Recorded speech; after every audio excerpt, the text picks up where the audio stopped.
I got one of those meat weight pressers, chat. I'm gonna try making smash burgers for the first time. I've made homemade burgers a bunch, but I've never tried making smash burgers before. I wonder if you could make smash turkey burgers.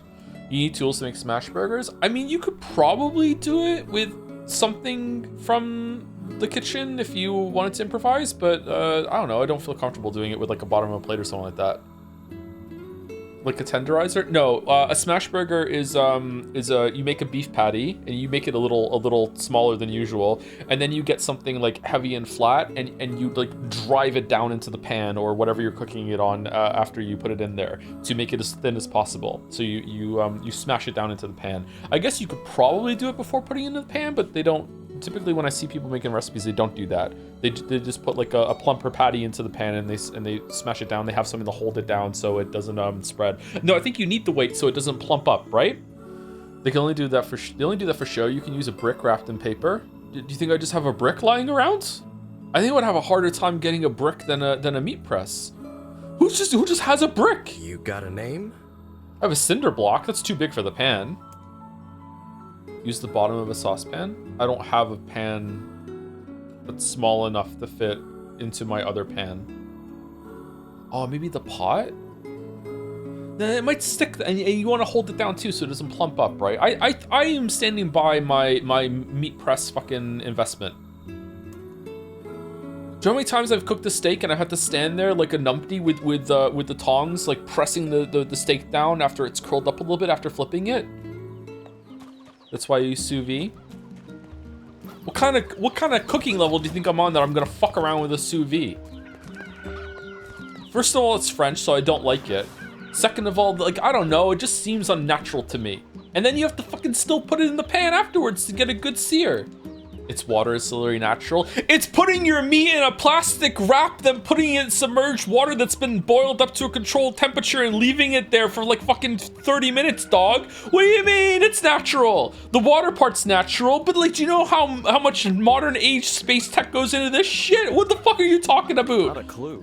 30 minutes, what the fuck? Is it longer than that? I can't remember. Some things you put in the sous vide and you let it sit there for a long ass time because you want to, okay, so sous vide is actually really cool because when you cook meat, there's certain temperatures that kill the bacteria in like an instant, right? So usually to be really safe because people will get food poisoning, they recommend that you get meat up to a temperature that the bacteria dies instantly. Well, the thing is that lower temperatures, the bacteria will still die, but it takes longer. It might take 10 seconds or it might take minutes. So what happens is that your meat will get really dry. I don't know why I'm explaining this. Most of the chat probably knows this. So the advantage of sous vide is that you can control the temperature at a very, very high level, and you can just keep it there without overcooking it. And you just find the temperature that, I don't know, like all the bacteria dies in like fucking like 3 minutes, and then you just get up to the temperature and hold it, and then you can safely cook it. I think you can even go further than that, where like you can hold it there for like, I don't know, 30 minutes? I'm not sure. Your meat will get very dry. Yeah, the higher temperature you cook your meat, the drier it will get. Right. This is why chicken is often roast chicken is often dry as fuck, is because you cook it too high of a temperature when you roast it compared to some other method. Because you want to get it to like that point where bacteria dies instantly, and then all the fucking white meat just tastes fucking really, really bad. Well, not bad, just dry. Just a vehicle for gravy. Does Joey have ADHD? Why would you bring that up? You should take your chicken out before it gets to the temp. Yeah, probably. Yeah. What's it called? After cooking, residual cooking. What is it? It's all right to do this kind of thing every now and then. Eggs are a good example of that. They keep cooking after you take them after the pan, out of the pan. Hey Joe, sorry, Mr. DM. I answer it now. Who the fuck are you? No, there's a term for it for when you. Sorry, I'll check it out later. There's a term for it when you take something out of the pan that you're cooking something in.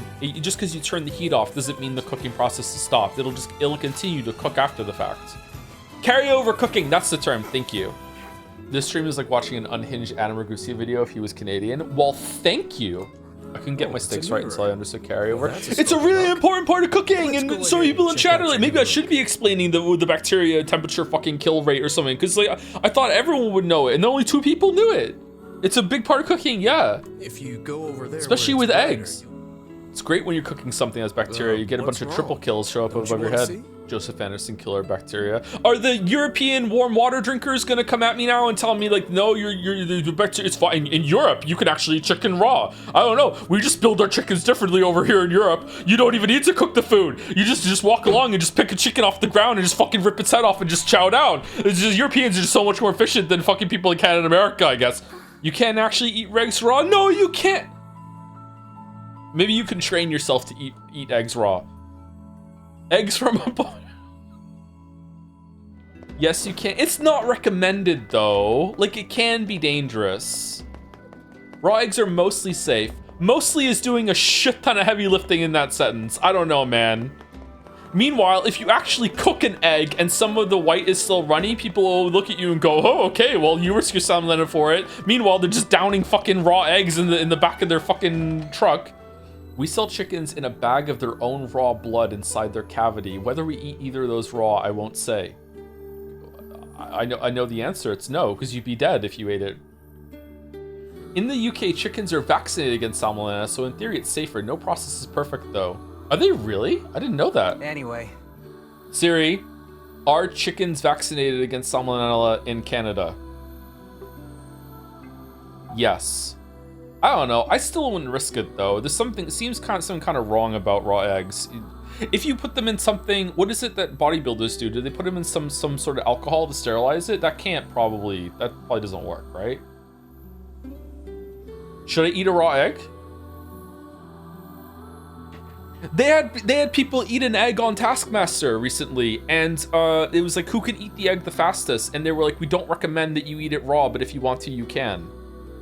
Right? I don't know. I think it's a little dangerous. Still, that's pretty weird. My buddy's daughter took off too. Maybe running away is the cool thing to do now. What does it taste like? I find it exceedingly unlikely this pair of runaways is mere You can sterilize them, just boil them for a little bit. That's cooking!